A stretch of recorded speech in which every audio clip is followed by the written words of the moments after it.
The coldest night of the season so far. We'll explain the impact of the freeze warning in effect and just how far temperatures will drop where you live.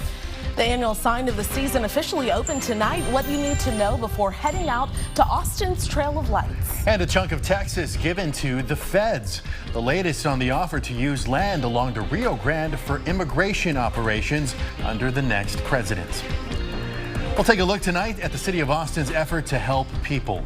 The newly updated cold weather shelter plan is in effect to get people somewhere warm. And as you can see, we went from the 80s yesterday temperature-wise to a freeze warning tonight. Look at the changes in temperatures just over the last 24 hours. And Daniel and I joining Chief Meteorologist Nick Bannon here in the First Warning Weather Center. What are we looking like across Central Texas? Well, you must be happy to be in from the cold, from the Trail of Lights. Yes, our coldest night of the season, our coldest night since last winter is on the way.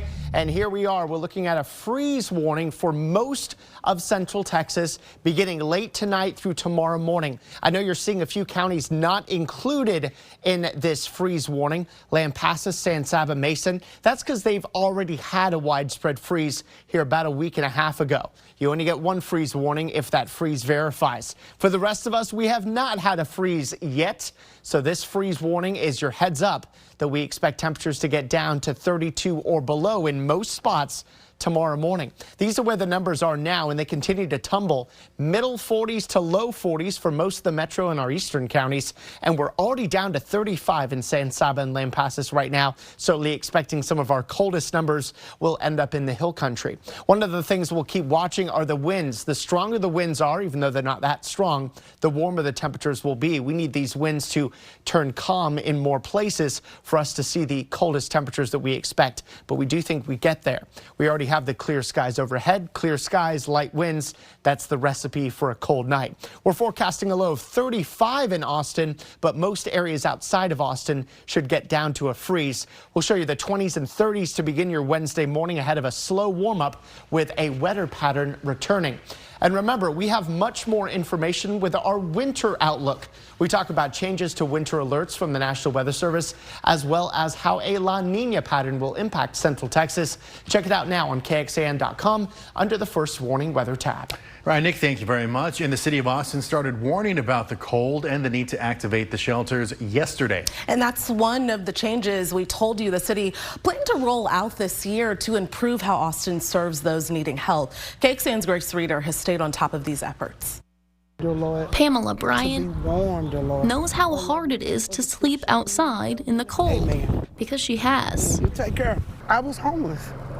After 25 years, I lost my home. Which is why she's out here, warning people about overnight temperatures and helping them get to the city of Austin's overnight cold weather shelters. We're going out, walking, trying to tell people that they can get on the bus for free and go down to Barton Creek to be able to get prepared to get inside of a recreation center so that they could be warm for tonight and get them some food. This is where folks going to the shelters meet at the One Texas Center. It's the first time the city of Austin has activated its overnight cold weather shelters this winter, and since it made some changes to how those shelters operate. We were excited about the changes we were able to make this year, one of which is impacting our activation for tonight, which is that we raised the threshold from projected 32 overnight to 35 overnight. David Gray, the homeless strategy officer, was actually standing out here tonight and let me into the One Texas Center for the first time that I have seen it. There are folks inside getting warm, getting food before they actually go to these shelters, which are in rec centers around Austin.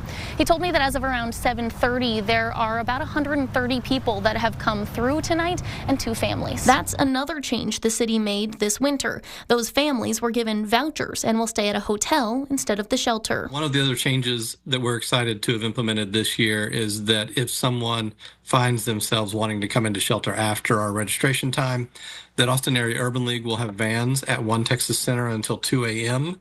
and that folks can come there and they will make sure that they get into shelter. So you look cold. Those changes are something outreach groups like this one are working hard to spread the word about tonight. Grace Reader. You know it's going to be 36 degrees tonight. KXAN News. And adding some depth with options for warming outside of Austin, the city of Round Rock told us its crisis response unit keeps ongoing contact with those who are unhoused. And for longer freezing events, the city will open overnight shelter options. The city of Georgetown says it's not opening any warming centers tonight, but encourages people to check in on others. Well, checking up now on the border report, incoming border czar Tom Homan plans to take up an offer from Texas for 1,400 acres along the Rio Grande. We told you how State Land Commissioner Don Buckingham offered up a recently purchased ranch in Starr County for the upcoming Trump administration's deportation efforts. The General Land Office revealed on social media Homan and Buckingham were featured on the Dr. Phil show, during which the offer was accepted. In a clip from the show, Homan revealed he's currently working on a plan to utilize the land. You can scan the QR code on your screen right now to read all about this through our colleagues at the Border Report. A Travis County grand jury has indicted a man for capital murder in connection to a decades-old cold case. 25-year-old UT nursing student Susan Lee Wolf was murdered in January of 1980. The case remained cold until last year when investigators used DNA evidence to track down a suspect. In August, a warrant was issued for Deck Brewer Jr., a 78-year-old inmate at a Massachusetts prison. Today, a Travis County grand jury indicted Brewer on 2 counts of capital murder and terroristic threats in connection to Wolf's death. The FAA and NTSB are now investigating after a small single-engine plane crashed in Bastrop County this morning. It happened near the Smithville-Crawford Municipal Airport right off of Highway 71. And we do mean right off the highway. Look at that. Authorities tell us only the pilot was on board and ended up going to an Austin hospital. We don't have details on their injuries. The airport operations manager tells us the plane had some sort of mechanical problem that caused it to lose power right after takeoff. Williamson County is one step closer to hiring death investigators. This morning, commissioners voted on additional funding. The county spokesperson says in order to hire people with experience, the positions needed to be reclassified. Commissioners voted on nearly $48,000 additional dollars to go towards the positions, which include 2 senior death inquest investigators. The new hires would help justice of the peace judges take death calls, respond to scenes, and prepare reports across the county. I sat with all 4 of our JPs as we interviewed candidates, and there was one particular candidate that we interviewed, and we surmised that that candidate had more death inquest experience than all 5 of us combined.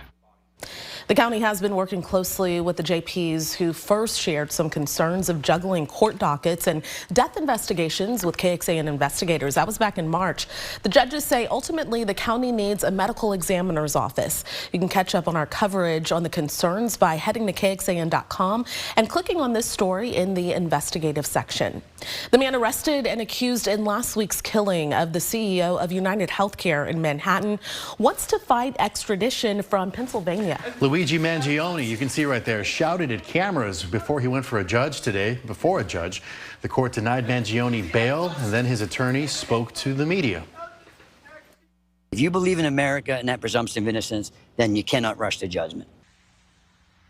And police say when officers responded to an Altoona McDonald's restaurant in Pennsylvania, Mangione presented a fake ID. And when asked if he had been to New York recently, police say he started to shake. Taken into custody without incident, initially arrested on a forgery charge, police then searched a backpack and say they found a firearm and a suppressor. They also found a handwritten note. Law enforcement sources confirmed to NBC, it said in part, quote, "These parasites had it coming." Born and raised in Maryland, Mangione graduated from Penn with a master's degree. His last known address was in Hawaii. Oh my God, like that's my neighbor. So I just asked him where he's been, and for like 6 months he was like on the mainland, like he just said medical stuff. This is one of the last people you'd think would do something like this. And the victim, Brian Thompson, his funeral was yesterday near his home in Minnesota.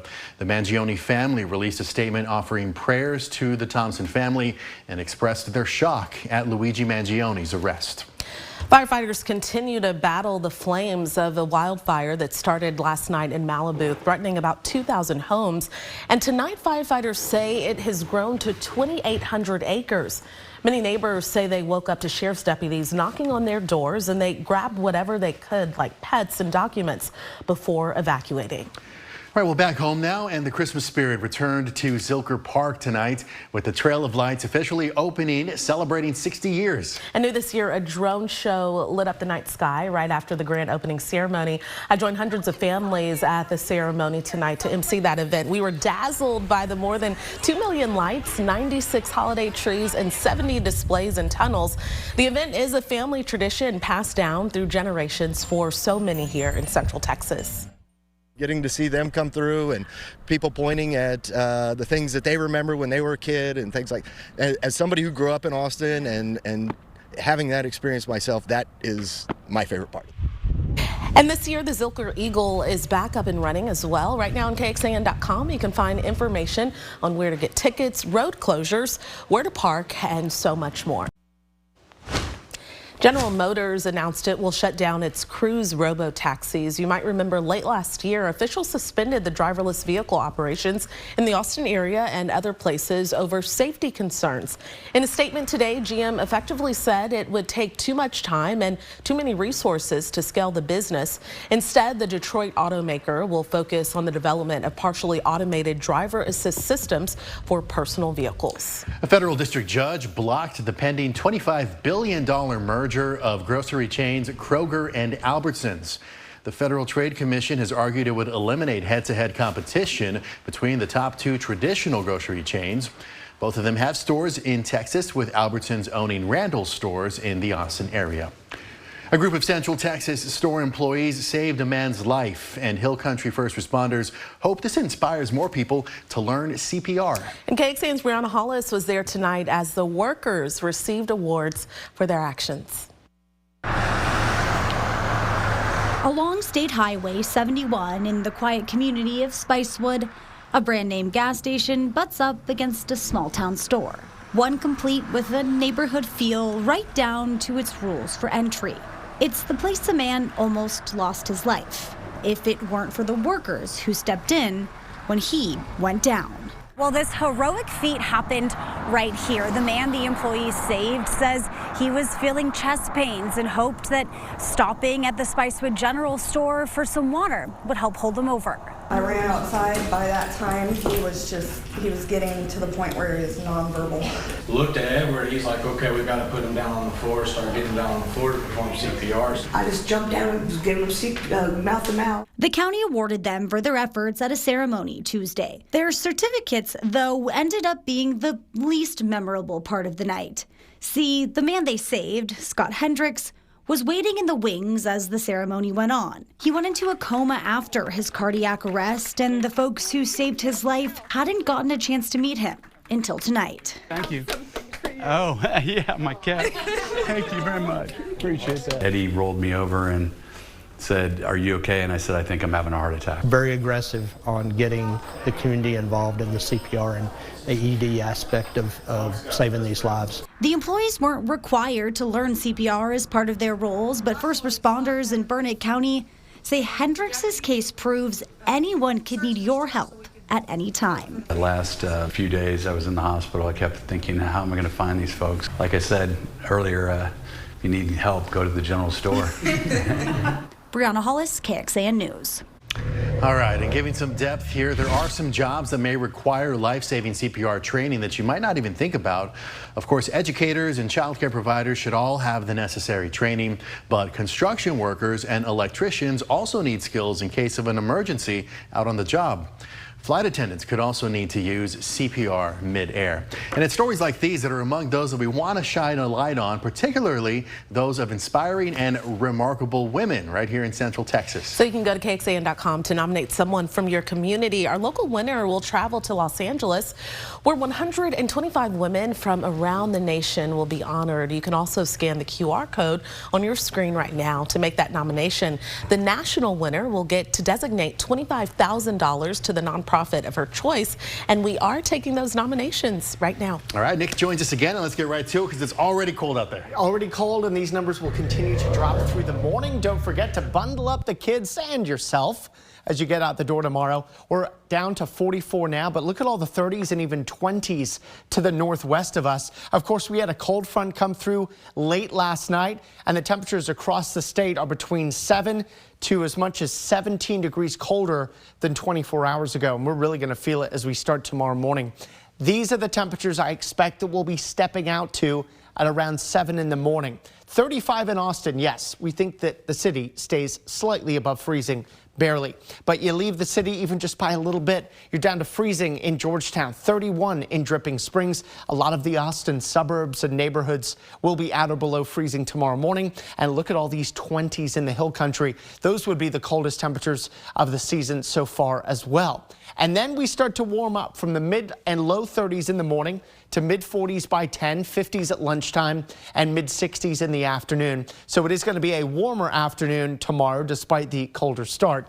We think eventually we end up at 64 and a lot of sunshine here through the day. It's not our only cold morning of the week. We think Thursday morning is going to be almost as cold.